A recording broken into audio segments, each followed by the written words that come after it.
Tonight we're going to finish off this little talk series by talking about mindfulness, which in Pali, which is the oldest language of any of the writings, is sati, S-A-T-I.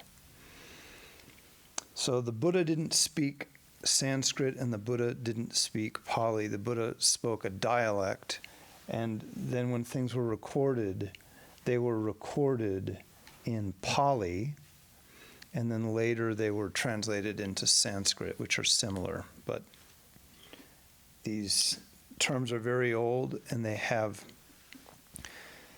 rich meanings that can make them confusing.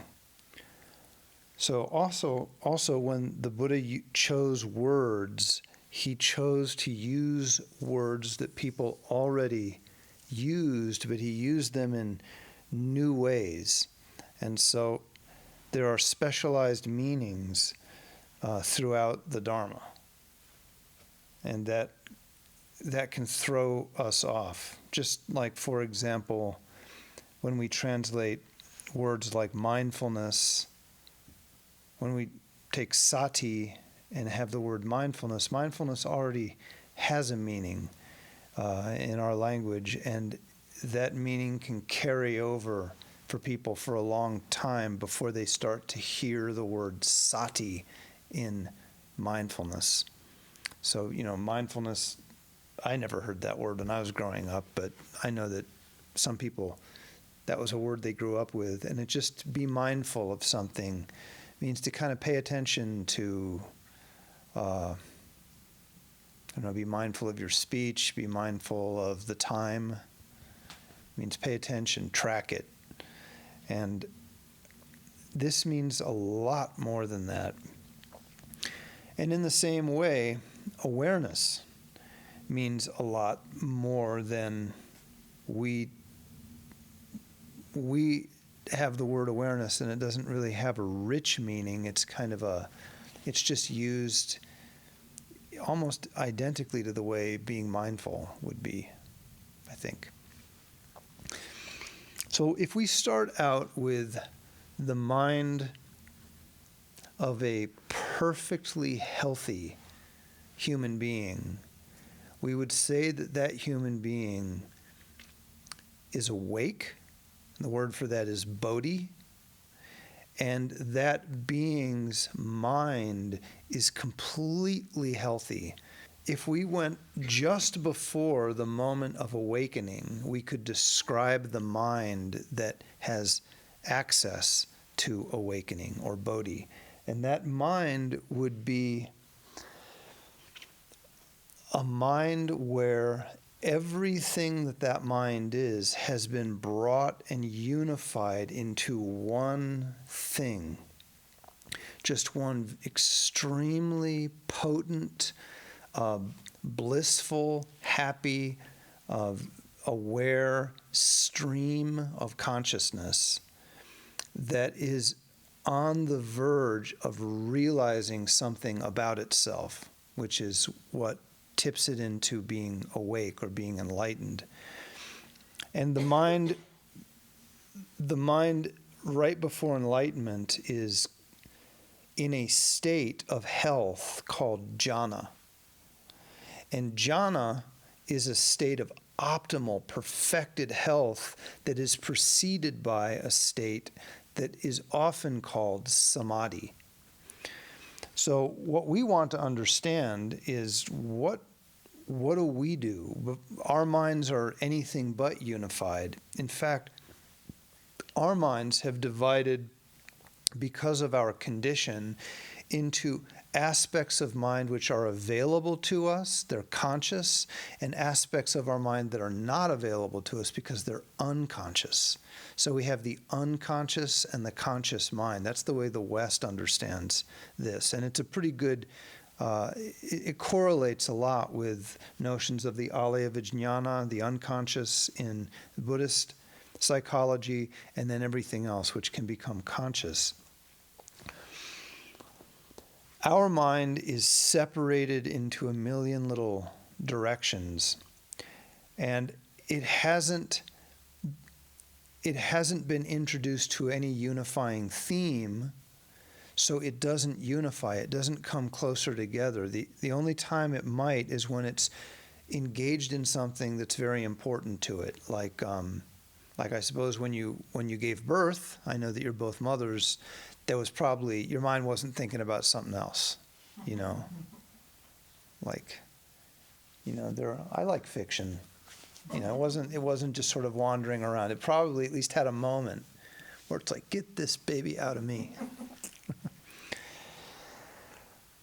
There are times when everything seems to gather together and we're single pointed, but the mind then disperses, and it's not easy to just generate the conditions for bringing the mind together again. So it's rare. We've all experienced points where we've either been startled, like thunder claps, or maybe we hear a horn when we're driving, or suddenly our car is sliding on ice, where everything gets quiet. Yeah, we've all had that. Yeah. That is a moment of shamatha. That's a moment of tremendous quietness and awareness and slowness that is a bit of an indication of what can happen when the mind is at ease and healthy. It's just interesting that for us, something really almost frightening or startling has to happen to disrupt that. But the mind, which is normally dispersed, has a moment of coming together. And it can hold together as long as it needs to, like if there's an emergency. But then when the need is not there, the conditions for that coming together are gone and the mind disperses again. So what a meditator does is a meditator uses the techniques of meditation to begin to draw important components of the mind together. And rather than having to gather every component of our mind, which would include every thought we have, every physical sensation we have, every sight we're seeing, every memory we're having, all of, it's an infinite number. In any moment, I've heard it said that there are billions of components of information coming in through our sense organs, and what our mind is employed to do is to quickly sort out and select what's important. And then what the mind is also very good at is mass forgetting. So as soon as we've seen everything, we just need to let that all go so that we can refresh. And we want that, just like we need to empty our hard drive from time to time.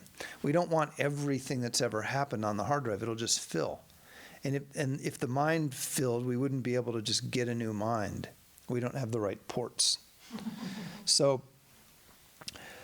the mind forgets, and that's important because it's taking in a vast quantity of information that is irrelevant. But because of our tendencies, we tend to think that some things from that mass are very important, even if they don't end up having a positive effect on our mind. So we select out things according to what we think is important for one reason or another. Like we might train our mind. Like say, for example, we're going on a trip to New Zealand. We've been looking forward to it. We've started to watch television shows about it. We know all the names of the cities. Once we have an interest, we start noticing every time someone says anything about New Zealand. Or when we're at the Tattered Cover or someplace like that, out of the corner of our eye, we see that there are travel magazines that we've never even noticed before, but we see that, there's a number of things about New Zealand. Everything that has anything to do with New Zealand is suddenly presenting itself to us. Well, we'll talk about that in a second, but the way that awareness works is awareness is trained unconsciously to pay attention to things selectively that appear in our conscious experience. When we don't understand that process, we are at the mercy of that process. So we start noticing things that we don't really want to notice. They may have been very important to us for a time, like maybe we were getting a diagnosis at the doctor of some condition which we really didn't want to have, and it turns out we don't have it. But we notice every indication of that in our health or in someone else's health, and we just can't shake it. We don't need it, but it's coming up, and we don't know why. Well, that's because awareness is influenced by what we attend to consciously. So again, like I said, I'll get to that in a minute. Maybe that's premature. At the early stage of the path, when we are as yet untrained, and if we take the analogy that the awakened mind is the healthy mind, then at the beginning of the path, our mind really isn't well. It's not healthy. It's not together. It's a very sad state to be in. But because we look around and see that everyone else is in the same state as we are, we don't recognize it as being an unhealthy state of mind. But the path is what brings us from that unhealthy state to a state of health. And the way that it does it is it takes two long separated factors of mind and it begins to pull them into action. And these are attention and awareness. Now, we've all heard the term mindfulness a lot. And mindfulness is a very important sati. Sati is a very important component of the path, but it's an all-encompassing component when you really understand the fullness of what mindfulness or sati is. So often this term, mindfulness, is reduced to a localized meaning of mindfulness that we can use right away. So we practice mindfulness meditation. But really, mindfulness is the thing that precedes the moment of enlightenment. So mindfulness is a very important, very powerful state of mental health that is the state of mind just before one becomes a Buddha. Yet mindfulness is also what we're cultivating in the very first days of our meditation practice. So mindfulness is taught differently in different traditions, and mindfulness is the optimal relationship of attention and awareness. When they are optimally relating to one another, we can call that mindfulness. So the early part of the path is our attempt to learn how to direct our attention to something, probably our breath, and then sustain that. Once it's on the breath, we try to sustain it. And we're trying to produce a behavior that is ongoing, where our mind stays there. And attention in and of itself can get the job going, but at a certain point, it needs direction, and it can't give itself direction. So it's sort of like I know when, it's sort of a battlefield analogy, but when troops are going into unknown territory, they need, if they can get it, they need direction from someone who's looking at the maps and is aware of where all the troops are. So they might get a radio signal that says, up ahead a mile, we think that the enemy is there. So we want you to pull back along the gully or whatever it is. And it's like, oh, good. I'm so glad we know that. Now the troops are out of harm's way. Attention is trying to sustain itself. So if we're sitting for 30 minutes, we would really like, as soon as we can in our practice, we would like to be able to place our mind on the breath. And as we talked about last night, that's called vitakka. Vitakka is place the mind, and vichara is sustain the mind. Vitakka, vichara. It's what we also call placing and sustaining the placement on the breath. We're going to be able to do that with no other effort involved for a few minutes at a time, but at a certain point, those two elements of aiming the mind at the breath and sustaining the mind on the breath are going to wear out. They're going to forget what they're doing.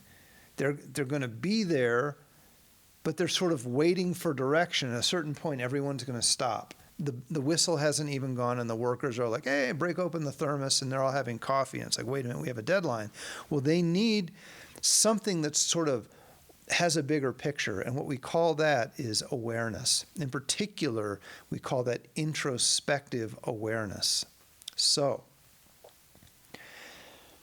attention and awareness are both components of what we can call conscious experience. So consciousness has two functions. One is attention and one is awareness.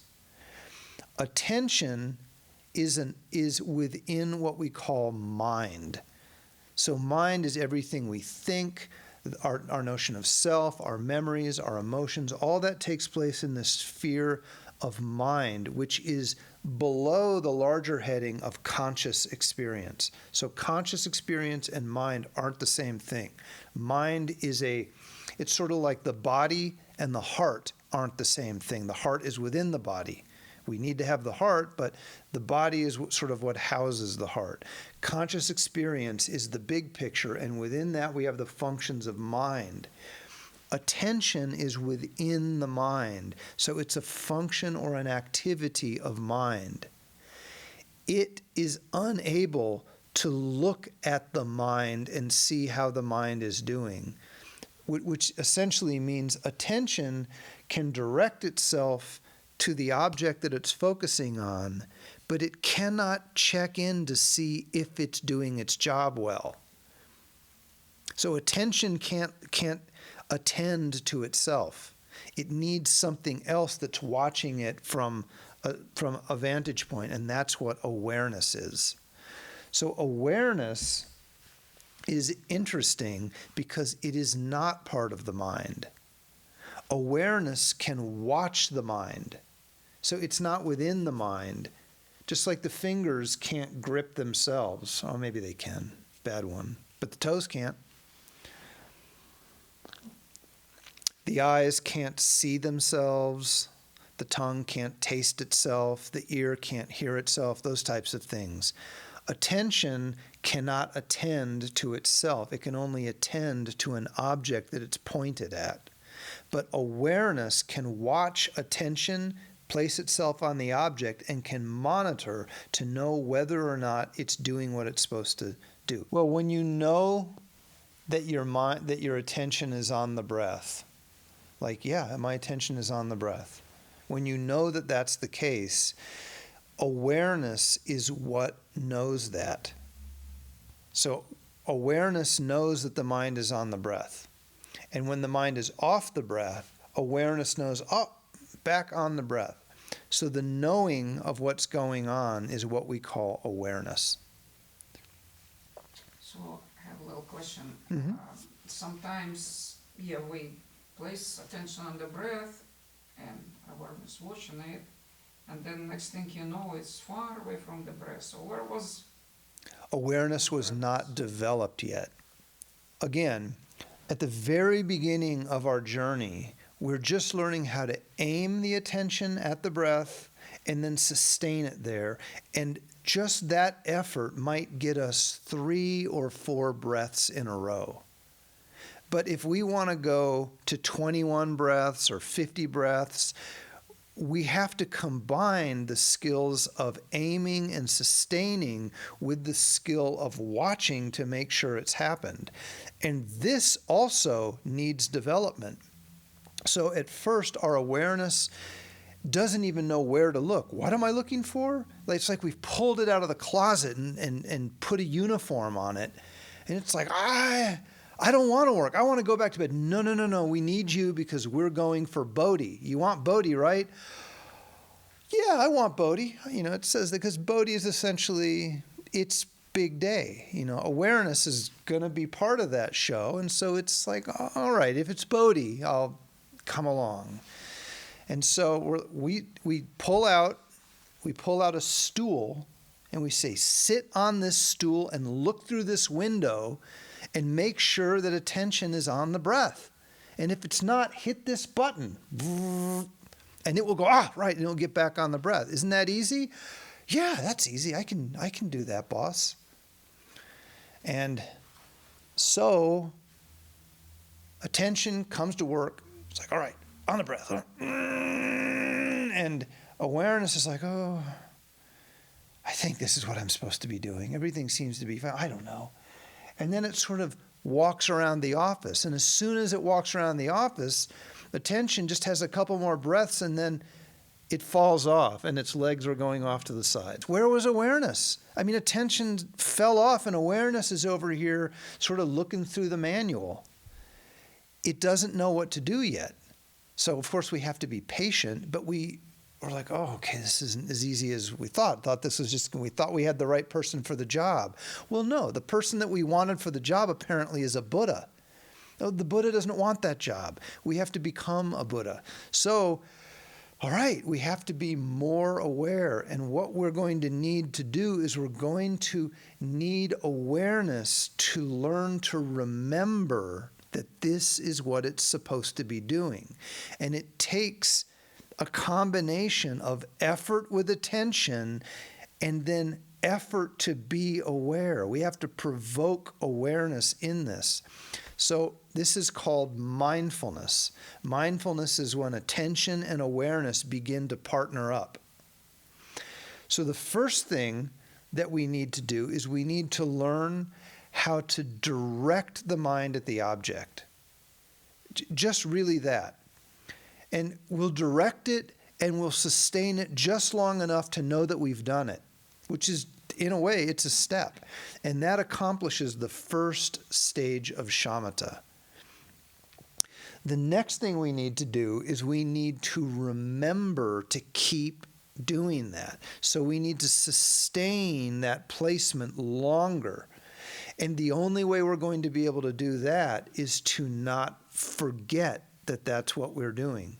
So attention will only stay on it if it gets the reminder when it begins to weaken.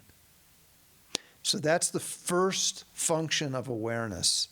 Awareness is monitoring placement and trying to remember to stay on the stool and look through the window. And it's never done this before. So it's like, really? Just stay on the stool? Shouldn't I clean up over here? No? Just stay on the stool, look through the window? Yeah, that's the job. All right, and once it gets it, then we're able to direct the mind to the object, which is vitakka, and then sustain our placement on the object, which is vichara, and then we're able to overcome forgetfulness, and that gets us to like maybe 9 or 10 minutes. And it's like, wow, this is really amazing. Then and that gets us to the end of the second stage of shamatha. Then we have this powerful thing that's going on, but every once in a while, even though we're able to remember to stay on the breath, something intervenes that all it has to do is show itself, and both awareness and attention lose their bearing and attention relocates to this. And that's called coarse distraction. It's also called elation. Sometimes it's called elation. That means that the mind has the team working together and they're able to overcome the first 2 challenges, but they have yet to understand what to do when something alluring comes up.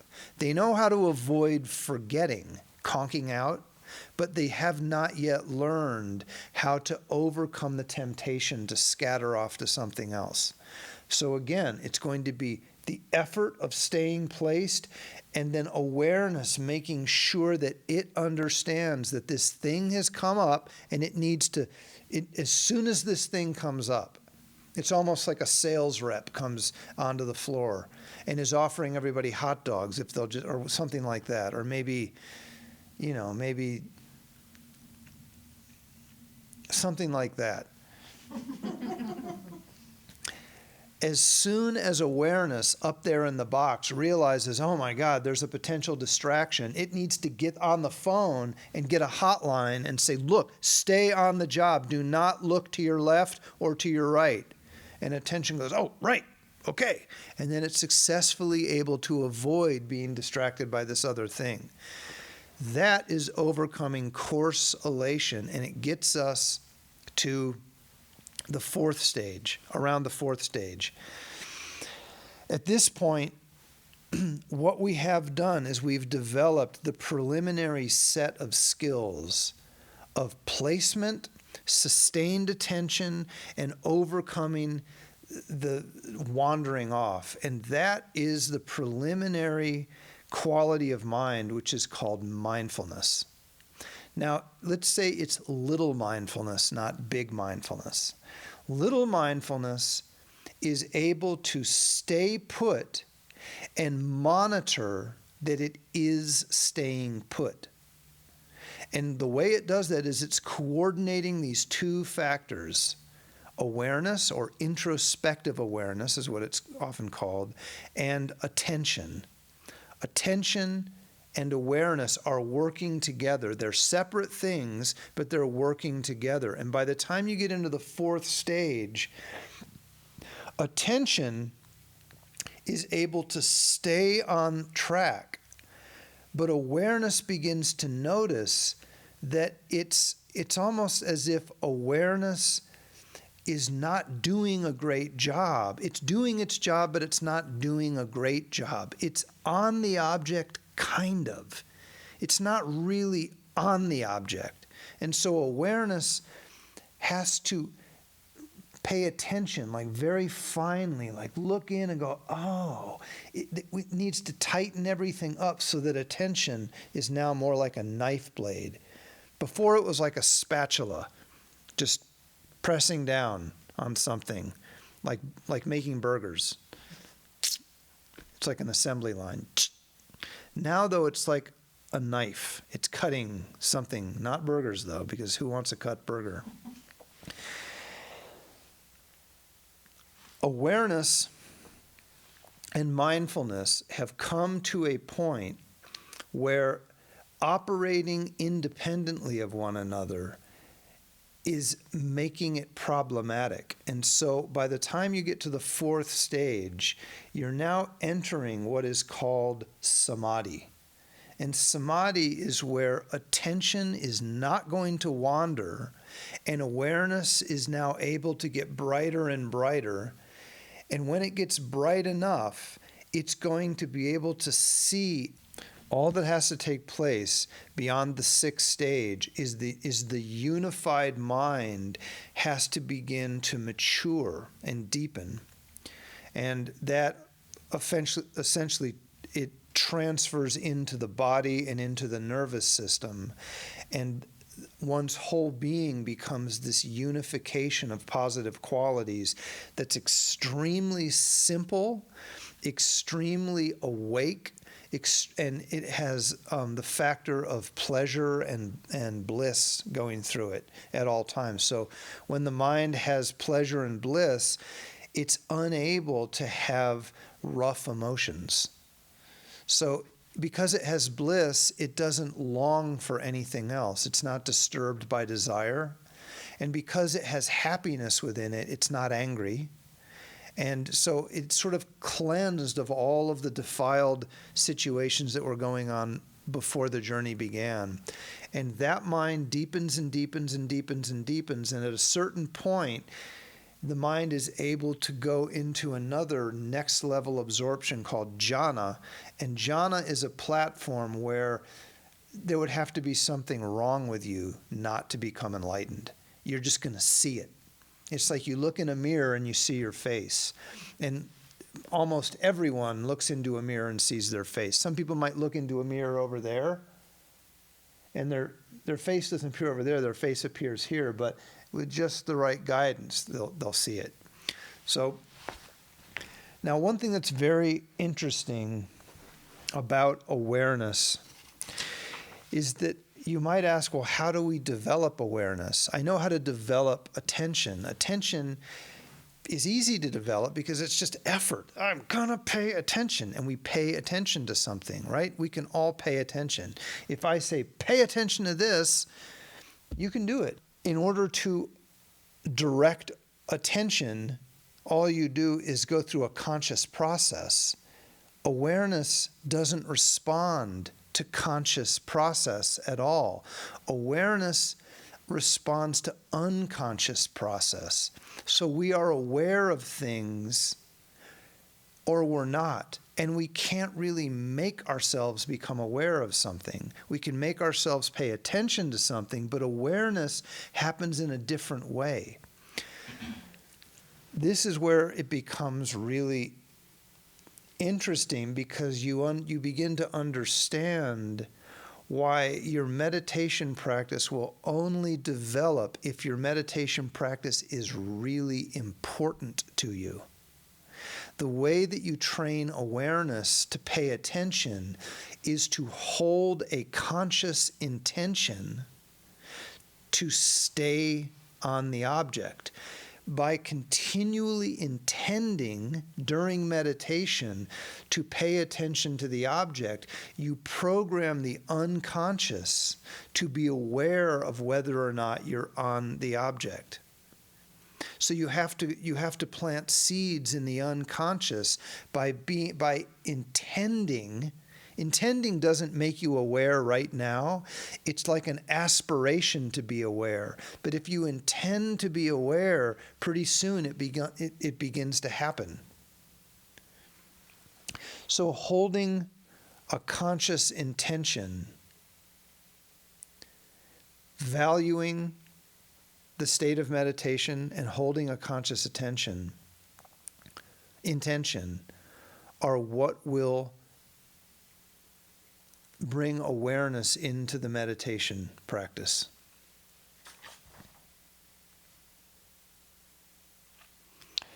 So when you pay attention to something, you are training awareness.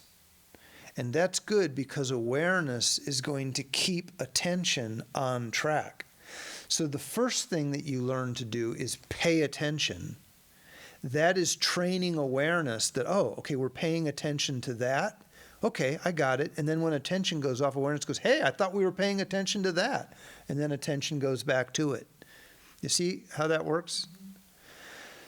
So the more kind of awake or conscious we are about meditating, the more we're going to be programming our unconscious to come forward with awareness. Are we doing it or not? So we could say that directing attention, which is vitakka, aiming the mind at an object. So if I say, I'm going to hold something up, you don't know what it's going to be, and I want everyone to pay attention to it. Are you ready? Are you ready? Pay attention. Okay, good. You all did that, I bet. It's easy to consciously aim attention, but sustaining attention doesn't happen consciously. The part that sustains attention, according to the Buddhist teachings, the part of us that sustains attention operates unconsciously. Just like we were talking about awareness. So we want to sustain attention, but we can't. It's just so frustrating. If anyone has gone on the journey of shamatha, when you're going from the first stage to the second stage to the third stage, I said the other night in some class, maybe it was a Mahamudra class, that the first 3 stages of shamatha are hell. Because you just don't understand why it's not happening. It seems like I should just be able to do this. I mean, I can direct my attention to the object. Why does it keep wandering away? It's because it's not under your control yet. But by intending, you are recruiting the unconscious to come to your aid and be able to sustain. The unconscious, or the part of us that we're not really aware of, has to know that there's a priority. The unconscious is the thing that, like, you have a conversation with a friend and they tell you about how they have a crush on Hugh Laurie. And you're like, who? You're like, Hugh, they're like, Hugh Laurie, you know, the gorgeous guy. He's a friend of Stephen Fry. And you're like, who are these people? Oh, Stephen Fry is a wonderful actor and Hugh Laurie's his friend. And this is just, you could care less. But then your friend goes through all of the episodes of whatever it was, Blackadder that Stephen Fry was on, and how Hugh Laurie was in this remake of a spy thing. And it just... But why is it that you keep hearing people talk about Hugh Laurie and Stephen Fry for the next week? Did suddenly everybody start talking about these? No. They've been talking about them no more than they are now, but now you are aware of them when they come up because you were trying very hard to pay attention to your friend during the conversation, and now your unconscious knows how to recognize those things. It didn't recognize them before. I don't care about cars at all, but other people in my life do. April is an incredible motorhead. No, other people, like, I just remember in the 80s when I think it was my dad and other young yuppies, everybody thought a BMW was the thing to have. I'd never even heard of a BMW. I could care less, but every time we'd be driving any place, he'd say, there's a 320i.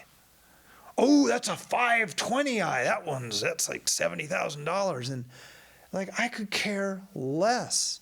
I didn't just like, stop it. Just stop telling me about this.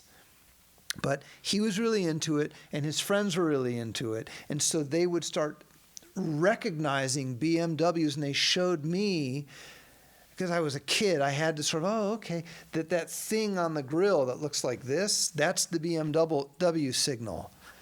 And so we would count BMWs. I didn't want to do this, but it's like I wanted to win.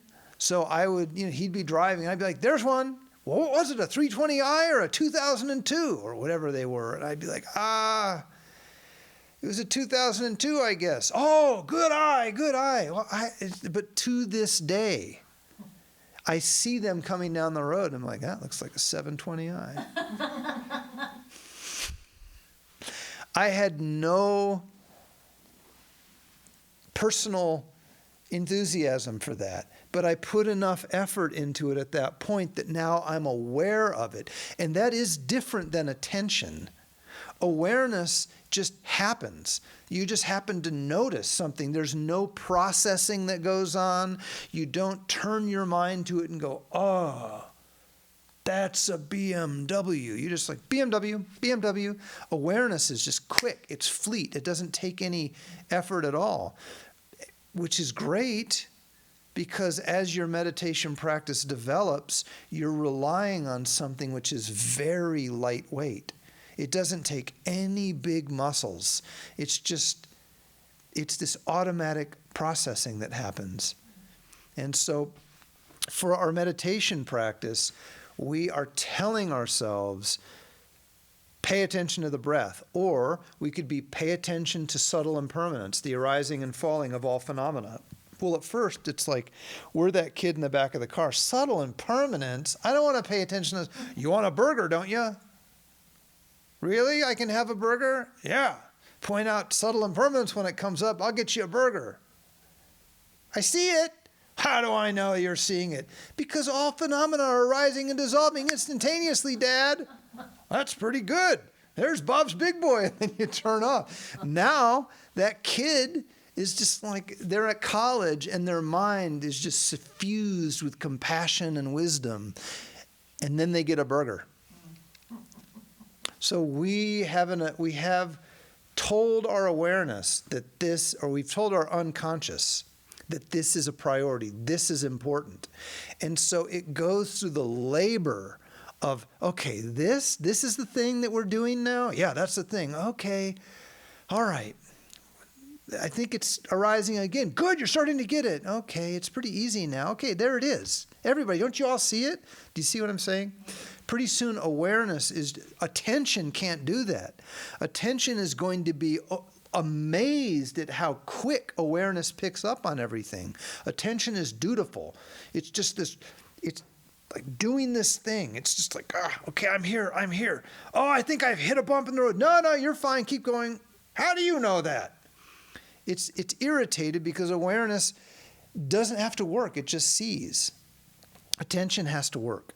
And so at the beginning of the path, attention has to work. But when awareness and attention have learned to work together, they maneuver our mind into a state of meditation called samadhi, and they become closer and closer and closer. And you could say what's happening is the unconscious is becoming conscious. And because of that, we are now able more and more to instantly value something that we've just had a breakthrough, and we want to stay with that. And we don't really have to program the unconscious like we used to, because the unconscious is here. It's sort of like come out of the back room and it's looking through the window too. Everyone's there. BMW, there's a BMW, and awareness doesn't even have to work anymore. It's like, hey, this is my game. Oh, we're all here now. At a certain point, they fuse. And when they fuse, like I said before, that's unification of the mind. And we are a transformed human being. Our days of depression, our days of confusion are dwindling. Mostly our mind is very, very clear, but we have to keep meditating. We can't give up meditation and expect that to continue. But as we go from unification of mind to the spontaneous accomplishment of meditative equipoise, it begins to transfer into our daily life. And if we're going to meditate this morning and we're going to meditate tomorrow morning, those sessions begin to mingle with one another and lock in. And at a certain point, as long as you continue meditating, it is said that those faculties will be with you all the time. The only thing that could dislodge them is some kind of a crisis, which could scatter the mind again, and then you'd have to pick it up and begin. But it probably wouldn't take very long. But the real thing that happens at this stage is the mind unifies, and then because you have a path and you have training, a few factors, it's described as your mind is unified and your samadhi, your absorption is powerful, and then you begin to notice that the mind is kind of getting even more stable, and you have to recognize that this is happening and where it's happening in you, and you pay attention to it, and your mind goes into jhana. And jhana is a next level absorption, like a quantum leap. It's as different from the ninth stage as the ninth stage was from the first stage. And it doesn't require much effort, just a little bit of paying attention, and then it opens up. And as long as you can maintain it, you have access to a mind that can look directly into the mirror of itself and attain awakening. Once you attain awakening or bodhi, the kleshas are gone. The defiling emotions, depression, and so forth can't arise again. You've removed them. You are enlightened at that point. And that's that. I think for, a 1 week urban retreat during the working hours to go all the way to the moment of enlightenment in the talks is pretty good bang for the buck.